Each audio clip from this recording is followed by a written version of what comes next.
नमः। आप सभी का बहुत बहुत स्वागत है। बच्चों, आज हम लोग दीपकम प्रथमा भागा का जो पाठ 7 है उसका अभ्यास कार्य देखेंगे। तो आइए शुरू करते हैं। अतिथि देवो भव का अभ्यासम कुर्मः। आइए हम सब अभ्यास करते हैं। ठीक है।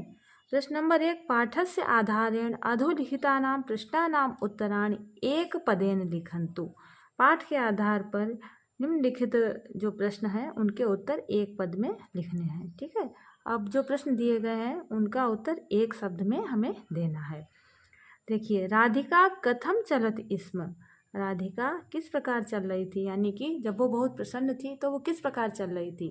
तो क्या है, कूर्दमाना, यानी कि उछल कूद करते हुए। तो लिखोगे, वैसे तो पूरा वाक्य बनाकर अगर लिखना हो तो लिखेंगे राधिका कूर्दमाना एव चलत स्म। राधिका उछल कूद करते हुए चलती थी।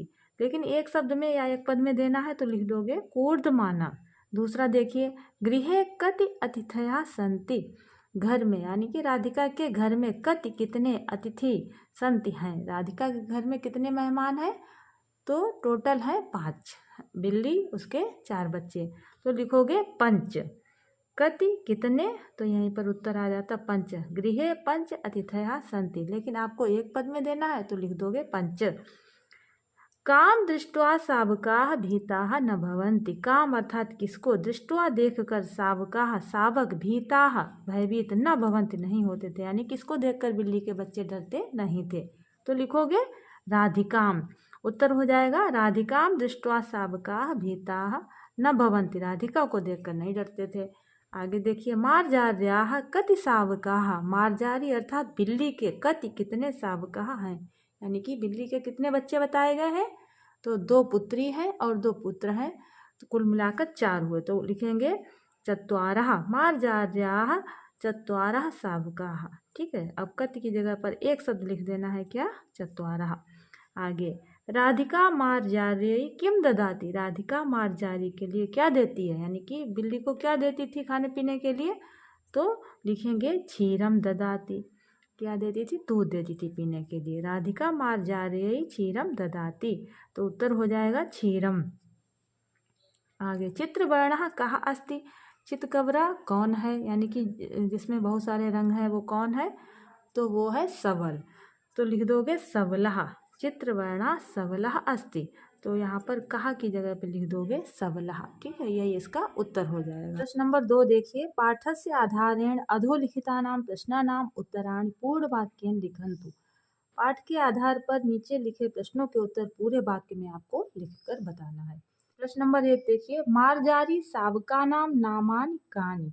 मार्जारी अर्थात बिल्ली, सावका नाम, जो बिल्ली के सावक थे या बच्चे थे, उनके क्या क्या नाम हैं। तो बताइए, उसके 4 संतानें थीं, 2 पुत्र थे और 2 पुत्रियां थीं। तो उनके कौन कौन से नाम थे, तन्वी, मृद्युई, सबलः, भीमः च इति। इस प्रकार से आप लिखेंगे। ठीक है। मार्जारी सावका नाम नामानि तन्वी, मृद्युई, सबलः, भीमः च इति। इस प्रकार से भी आप लिख सकते हैं। दूसरा, राधिका मार्जारी सावकान किम पाठयति। राधिका जो है वो मार्जारी अर्थात बिल्ली के सावकों को किम क्या पाठयति पढ़ाती है। वो क्या पढ़ाती है, अतिथि देवो भव, अतिथि देवो भव। वो भी उनसे यही बोलने के लिए कहती है कि आप लोग भी बोलिए अतिथि देवो भव, अतिथि देवो भव। फिर आगे, विशिष्टाः अतिथयः के। विशिष्ट या विशेष अतिथि कौन है, तो कौन है, मार्जारी, तस्याः चत्वारः सावकाः च। बिल्ली और उसके 4 बच्चे जो हैं वो विशेष अतिथि हैं। आगे, पितामही राधिकाम किम वदति। पितामही यानी कि जो राधिका की दादी हैं वो राधिका को क्या बताती हैं, तो पितामही राधिकाम वदति, राधिके। अब इसका उत्तर आप यहाँ पर भी देख सकते हैं, जैसे राधिके अतिथयः कदा आगच्छन्ति इति न जानीमः। अतिथि कब आते हैं ये हम नहीं जान सकते, किंतु यदा ते अत्र आगच्छन्ति, लेकिन जब वे यहाँ आते हैं, तदा तेषाम एतादृशी सेवा करणीया। जब वो यहाँ आए तब उनकी भी इसी प्रकार से सेवा करनी चाहिए, ऐसा राधिका की दादी ने राधिका को बताया था। आगे देखिए, मार्जारी कदा राधिकायाः पृष्ठतः आगच्छति। मार्जारी कब राधिका के पीछे पीछे आती है, तो जब राधिका उसके बच्चों के पास जाती है तो बिल्ली धीरे धीरे उसके पीछे पीछे आती है। तो उत्तर लिखेंगे यदा राधिका शावकानां समीपम गच्छति। जब राधिका शावकों के समीप या पास जाती है तदा तब मार्जारी राधिकायाः पृष्ठतः आगच्छति। तभी मार्जारी अर्थात बिल्ली राधिका के पीछे पीछे आती है। ठीक है, अब आगे प्रश्न देखिए। मार्जार्याः शावकाः कीदृशाः सन्ति। मार्जारी के शावक किस प्रकार के हैं? तो कैसे हैं? जो तन्वी और मृदु है। तन्वी आकृत्याः सुंदरी। तन्वी आकृति से कैसी है? सुंदरी है, सुंदर है। मृदुई स्पर्शेन अतीव कोमला। मृदुई अत्यंत कोमल है, यानी कि जब उसे आप छुइए तो बहुत ही सॉफ्ट है। सबला चित्रवर्णः। सबल जो है वो चित्रवर्ण यानी कि चितकबरा है। तथा च भीमः किंचित स्थूला। और भीम जो है वो थोड़ा मोटा है। स्थूल अर्थात थोड़ा सा मोटा है। इस प्रकार बिल्ली के बच्चे। नंबर 3 देखिए। अधोलिखितानां वाक्यानां प्रश्नसूचक वाक्यानि लिखन्तु। अधोलिखित नीचे दिए गए वाक्यों का जो है प्रश्नसूचक वाक्य हमें लिखना है, यानी कि जो नीचे ये वाक्य दिए गए हैं इनका हमें प्रश्नसूचक अर्थात प्रश्नवाचक वाक्य बनाकर लिखना है। जैसे लेखनी अत्र अस्ति। लेखनी अत्र यहाँ अस्ति है। लेखनी यहाँ है। तो प्रश्नवाचक वाक्य या प्रश्नसूचक वाक्य जब लिखेंगे तो क्या होगा? लेखनी कुत्र अस्ति। लेखनी कहाँ है? लेखनी अत्र अस्ति। और प्रश्नसूचक वाक्य लेखनी कुत्र अस्ति, कहाँ है। आगे देखिए इसी प्रकार वृक्षः तत्र अस्ति। वृक्षा वृक्ष या पेड़, तत्र वहाँ, अस्ति है वृक्ष वहाँ है। अब प्रश्नसूचक वाक्य बनाएंगे। वृक्षः कुत्र अस्ति। वृक्ष कहाँ है। आगे देवालयः अन्यत्र अस्ति। देवालय यानी कि मंदिर, अन्यत्र दूसरे स्थान पर या दूसरी जगह है, अस्ति अर्थात है। देवालय अन्यत्र है। तो प्रश्नसूचक वाक्य बनेगा देवालयः कुत्र अस्ति। देवालय कहाँ है। आगे वायु सर्वत्र अस्ति। वायु या हवा सर्वत्र सभी जगह अस्ति अर्थात है। वायु सर्वत्र है। तो प्रश्नसूचक वाक्य बनेगा वायु कुत्र अस्ति। वायु या हवा कहाँ है।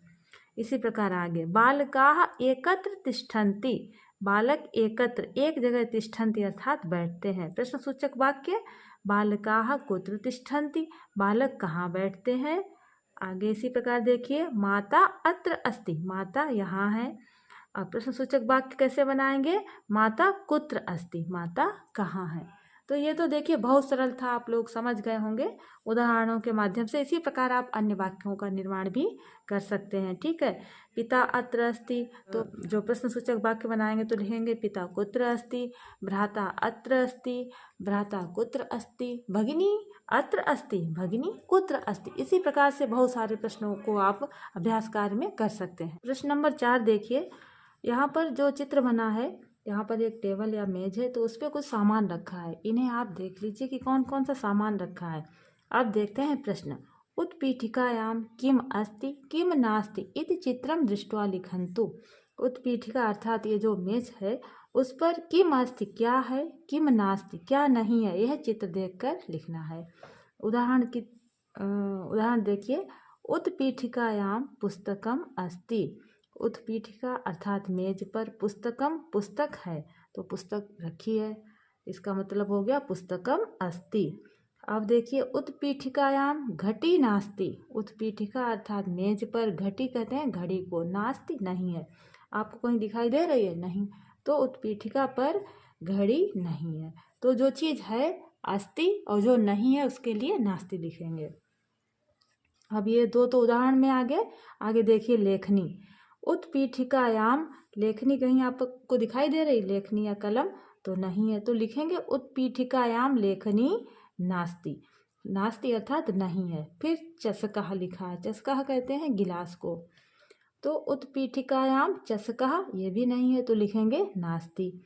अब देखिए आगे शब्द लिखा है कूपी। कूपी कहते हैं बॉटल को, तो लिखेंगे उत्पीठिकायाम कूपी अस्ति, यानी कि उत्पीठिका पर कूपी या बोतल है।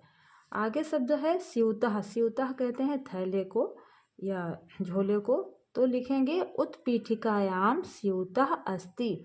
उत्पीठिका पर स्यूतः या थैला है। संगणकम। संगणकम कहते हैं कंप्यूटर को, तो लिखेंगे उत्पीठिकायाम संगणकम अस्ति, क्योंकि संगणक या कंप्यूटर यहाँ पर रखा है। वृक्षा पेड़, तो उत्पीठिका, इस पर कहीं पेड़ दिखाई दे रहा है? नहीं है, तो लिखेंगे उत्पीठिकायाम वृक्षः नास्ति। फलम फल, उत्पीठिकायाम फलम नास्ति। कंदुकः, कंदुक कहते हैं गेंद को, तो गेंद इस पर रखिए तो अस्ति हो जाएगा। लिखेंगे उत्पीठिकायाम कंदुकः अस्ति। इस प्रकार से जो चीज है तो अस्ति, और जो चीज नहीं है तो लिखोगे उत्पीठिकायाम, उत्पीठिका पर या मेज पर वो चीज नाम लिख दोगे, और नास्ति, नास्ति अर्थात नहीं है।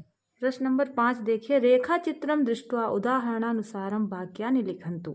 रेखा चित्र को देखकर उदाहरण के अनुसार वाक्य लिखें। देखिए यहाँ पर ये जो फिगर बनाया गया है, ये इधर कुछ शब्द लिखे हैं, इधर भी कुछ शब्द लिखे हैं, फिर ये एरो का चिन्ह बनाया गया है। बीच में लिखा है कुत्र, कुत्र का अर्थ होता है कहाँ।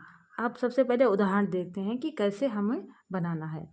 मार्जारः कुत्र अस्ति, मार्जार, मार्जार कहते हैं बिल्ले को। कुत्र कहाँ, अस्ति अर्थात है मार्जार या मार्जारः कुत्र अस्ति, मार्जारः कहाँ है। अब मार्जारा शब्द जो है वो इधर वाले में है, तो यहाँ पर लिखा है अत्र, अत्र का अर्थ होता है यहाँ, और तत्र का अर्थ होता है वहाँ। तो यहाँ पर प्रश्न पूछा गया मार्जारः कुत्र अस्ति, तो इसका शब्द जो है इधर लिखा है, तो लिखेंगे मार्जारः अत्र अस्ति। मार्जारः अत्र अर्थात यहाँ है, ठीक है। तो अत्र में जो शब्द आएंगे तो सबसे पहले कुत्र लगाकर प्रश्न बनाएंगे कि जैसे दूसरा है छात्रः, तो लिखेंगे छात्रः कुत्र अस्ति। फिर लिखेंगे छात्रः अत्र अस्ति, क्योंकि छात्र शब्द जो है इसमें लिखा है और इधर लिखा है अत्र, अत्र मतलब यहाँ। अब तत्र का अर्थ हो गया वहाँ, जैसे सेवकः कुत्र अस्ति, सेवक कहाँ है। सेवक शब्द जो है वो इधर वाली पट्टी में लिखा है सेवकः, और इधर ऊपर लिखा है तत्र, तत्र का अर्थ होता है वहाँ, तो लिखेंगे सेवकः तत्र अस्ति, सेवक वहाँ है। इसी प्रकार जितने भी शब्द अत्र में है और जितने शब्द तत्र में है, पहले कुत्र लगाकर प्रश्न बनाएंगे। जैसे दीपकः कुत्र अस्ति, तो लिखेंगे दीपकः अत्र अस्ति। घटः कुत्र अस्ति, घटः कहते हैं घड़े को, घड़ा कहाँ है, तो लिखेंगे घटः अत्र अस्ति। सुधाखंडः कुत्र अस्ति, सुधाखंड कहते हैं चौक को, तो लिखेंगे सुधाखंडः अत्र अस्ति। फिर शिक्षकः कुत्र अस्ति, शिक्षकः अत्र अस्ति। बालिका कुत्र अस्ति, बालिका अत्र अस्ति। लेखनी कुत्र अस्ति, लेखनी अत्र अस्ति। मालिका, माला कुत्र अस्ति, माला अत्र अस्ति। अब इसी प्रकार इधर जो शब्द दिए गए हैं उनको भी पहले प्रश्न बनाएंगे, फिर तत्र लिख देंगे। जैसे विद्यालयः कुत्र अस्ति, विद्यालयः तत्र अस्ति, विद्यालय वहाँ है। गायकः कुत्र अस्ति, गायकः तत्र अस्ति। घटी, घटी कहते हैं घड़ी को, घटी कुत्र अस्ति, घटी तत्र अस्ति। फलम कुत्र अस्ति, फलम तत्र अस्ति। इसी तरह से जो शब्द दिए गए हैं कुत्र लगा के और फिर अत्र लगा के उसका आंसर कर देंगे। वाटिका कहते हैं बगीचे को, हरिणा हिरण को, अजह कहते हैं बकरे को, मूसकः मूसक को या चूहे को। इसी प्रकार नीचे देखिए सर्वत्र सब जगह और एकत्र एक जगह। जैसे प्रकाशः कुत्र अस्ति, तो लिखेंगे प्रकाशः सर्वत्र अस्ति। प्रकाश या जो रोशनी होती है उजाला वो सब जगह है। परमेश्वरः कुत्र अस्ति, परमेश्वरः सर्वत्र अस्ति, परमेश्वर सब जगह है। ज्ञानम कुत्र अस्ति, ज्ञानम सर्वत्र अस्ति। आकाशः, आकाश नव गगन, तो आकाशः कुत्र अस्ति, आकाशः सर्वत्र अस्ति, यानी कि हम सबके ऊपर क्या है, आकाश है, आसमान है। अण्वः, अणुः कुत्र अस्ति, अण्वः सर्वत्र अस्ति, अणु। अब प्रकृति कुत्र अस्ति, प्रकृति सर्वत्र अस्ति। इसी तरह से पुष्प, वायु और प्रेम को भी ऐसे ही लिखेंगे। इसी तरह से इधर लिखा है एकत्र एक जगह। मयूरः कुत्र अस्ति, मयूरः एकत्र अस्ति। मित्रम कुत्र अस्ति, मित्रम एकत्र अस्ति। पुत्रः कुत्र अस्ति, पुत्रः एकत्र अस्ति। इसी तरह से महिला, सेविका, चटका कहते हैं चिड़िया को, गौरैया चिड़िया को, और धोला कहते हैं झूला को। तो चटका कुत्र अस्ति, चटका एकत्र अस्ति। दोला कुत्र अस्ति, दोला एकत्र अस्ति। इस तरह से हम लोग कुत्र और अत्र, तत्र, सर्वत्र और एकत्र का प्रयोग करके जो शब्द जिसमें आए हैं हम वाक्य बना लेंगे। प्रश्न नंबर 6 देखिए, भोजनशालायाम किम किम अस्ति इति पंचभिः वाक्यैः लिखन्तु। भोजनशालायाम यानी कि रसोई घर में क्या क्या है, 5 वाक्यों से इनको लिखना है, यानी कि 5 वाक्यों द्वारा हमको पूरा करना है। 1 2 3 4 5 6। जैसे उदाहरण में देखिए, भोजनशालायां पाचकः अस्ति। भोजनशाला में पाचक यानी कि रसोईया है। तो एक शब्द यहाँ पर ये पहले ही उदाहरण में बता दिया गया। अब 5 शब्द और बचे हैं, इनसे हमें वाक्य बनाकर लिखना है। पात्रम, पात्र कहते हैं बर्तन को। तंडुलाह, चावल। शाकानि, साग सब्जी। अग्नि, आग। जलम, जल। तो लिखेंगे भोजनशालायाम पात्रम अस्ति, यानी कि बर्तन है। अब एक पात्रम है, पात्रम, पात्रे, पात्राणि बहुत सारे होते तो संति होता। तंडुलाह लिखेंगे भोजनशालायाम तंडुलाह, तंडुल मतलब बहुत सारे चावल। संति हैं, भोजनशालायाम तंडुलाह संति। शाकानि, बहुत सारे साग हैं तो भोजनशालायाम शाकानि संति। अब भोजनशाला में अग्नि यानी कि आग भी जलती है तो भोजनशालायाम अग्नि ही अस्ति। भोजनशालायाम जलम अस्ति, जल है। ठीक है, इस तरह से वाक्य बना लेंगे। प्रश्न नंबर 7 देखिए, अधोलिखितेभ्यः वाक्येभ्यः अव्यय पदानि चित्वा लिखन्तु। नीचे दिए गए वाक्यों से अव्यय पद चुनकर लिखें। अव्यय देखिए, जो सभी विभक्तियों में, वचन में और लिंग में एक समान चलते हैं तो वही अव्यय पद होते हैं। जैसे अमितः गृहात् बहिः गच्छति। अमित घर से वही अर्थात बाहर, गच्छति जाता है, अमित घर से बाहर जाता है। अब अगर अमित की जगह पर किसी लड़की का नाम लिख दें अमिता, तो अब भी वाक्य यही रहेगा, तो वही का वही ही प्रयोग होगा। वही का अर्थ होता है बाहर। जैसे अमिता गृहात् वही गच्छति, अमिता घर से बाहर जाती है, तब भी वही जो पद है वो एक समान होगा, चाहे किसी विभक्ति में हो, किसी भी वचन में हो और किसी भी लिंग में हो। ठीक है, तो यहाँ पर वही शब्द जो है वो अव्यय पद है। आगे देखिए, एकः बानरः वृक्षस्य उपरि तिष्ठति। एक बानर वृक्ष के ऊपर बैठता है। अब एक बानर बैठे चाहे एक चिड़िया बैठे तो ऊपर का ऊपर ही होगा, कोई भी वचन हो, कोई भी लिंग हो। ठीक है, तो यहाँ पर अव्यय पद हो गया हमारा ऊपरी। सह फलानि अधः क्षिपति। सह अर्थात वह फलानि फलों को, अधः नीचे, क्षिपति फेंकता है, वह फलों को नीचे फेंकता है। तो नीचे चाहे हम फल के लिए प्रयोग करें और चाहे गेंद के लिए प्रयोग करें, चाहे किसी भी अन्य शब्द के लिए प्रयोग करें, लेकिन अधः जो है वो इसी प्रकार रहेगा, उसमें कोई परिवर्तन नहीं होगा। तो हो गया अधः हमारा अव्यय पद। आगे, तत्र एकः बिडालः अस्ति। तत्र अर्थात वहाँ, एक बिडाल है तो तत्र अर्थात वहाँ, ये हमारा अव्यय पद हो गया। वहाँ एक बिल्ली है, वहाँ एक घोड़ा है, वहाँ एक लड़की है या लड़का, कुछ भी हो, वहाँ शब्द जो है वो सबके लिए एक जैसा प्रयोग किया जाएगा। बिडालः गृहस्य अन्तः प्रविशति। बिडाल घर के अंदर प्रवेश करता है, तो अंतः यानी कि अंदर, तो चाहे बिल्ली जाए, चाहे कुत्ता जाए, चाहे लड़का जाए या लड़की जाए या अन्य कोई भी जाए, तो अंतः इसी प्रकार प्रयोग किया जाएगा। अब प्रश्न नंबर 7 देखते हैं। उदाहरणानुसारम कः कुत्र अस्ति कुत्र नास्ति इति लिखन्तु। उदाहरण के अनुसार कौन कहाँ है, कौन कहाँ नहीं है, इति लिखन्तु, ऐसा लिखें। जैसे सिंघा, सिंह कहते हैं शेर को, बने वन में रहता है, कार्यालय में नहीं। तो उदाहरण देखिए, सिंहः बने अस्ति, शेर वन में है, कार्यालय नास्ति, कार्यालय में नहीं, यानी कि शेर जो है वो जंगल में रहता है, कार्यालय या ऑफिस में नहीं। इसी प्रकार छात्रः आकाशे नास्ति, छात्र आकाश में नहीं, छात्रः विद्यालये अस्ति, छात्र विद्यालय में है, यानी कि आकाश में नहीं छात्र रहता है, छात्र कहाँ रहता है, विद्यालय में रहता है। ठीक है, इसी प्रकार से मत्स्यः, मत्स्य कहते हैं मछली को, मत्स्यः समुद्रे अस्ति, मछली समुद्र में है, मत्स्यः वृक्षे नास्ति, मत्स्य अर्थात मछली वृक्ष पर नहीं।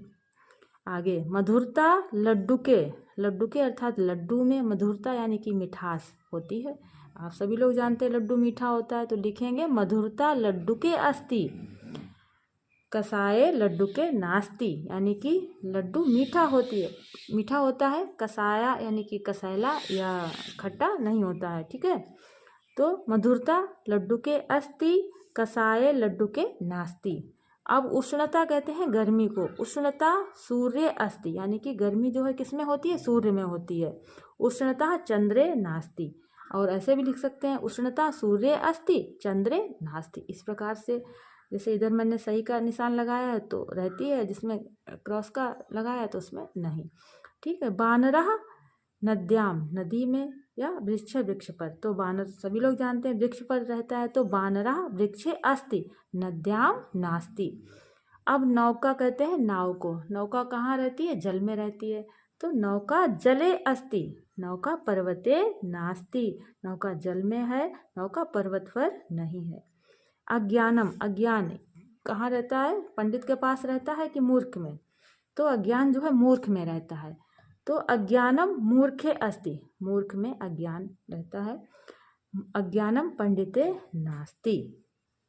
इसी प्रकार चंद्रः अमावस्याम अस्ति, कि चंद्रा पूर्णिमायाम अस्ति, यानी कि चंद्रमा जो है वो पूर्णिमा पर दिखाई देता है या अमावस्या पर, तो चंद्रः पूर्णिमायाम अस्ति अमावस्याम नास्ति। इसी प्रकार अवकाश या छुट्टी को, तो कब छुट्टी होती है? रविवार को, संडे के दिन, तो अवकाशः रविवारे अस्ति अवकाशः सोमवारे नास्ति। अवकाश जो है वो रविवार में अवकाश रहता है, यानी कि सोमवार पर अवकाश नहीं रहता है। इस तरह से ये हमारा अभ्यास कार्य पूरा हुआ। बच्चों, इसे आप लोग एक बार देखिएगा और अपने आप से अभ्यास कार्य करने का प्रयास कीजिएगा। आशा है कि आप लोगों को समझ में आया होगा। फिर मिलेंगे किसी नई वीडियो में, तब तक के लिए बहुत बहुत धन्यवाद।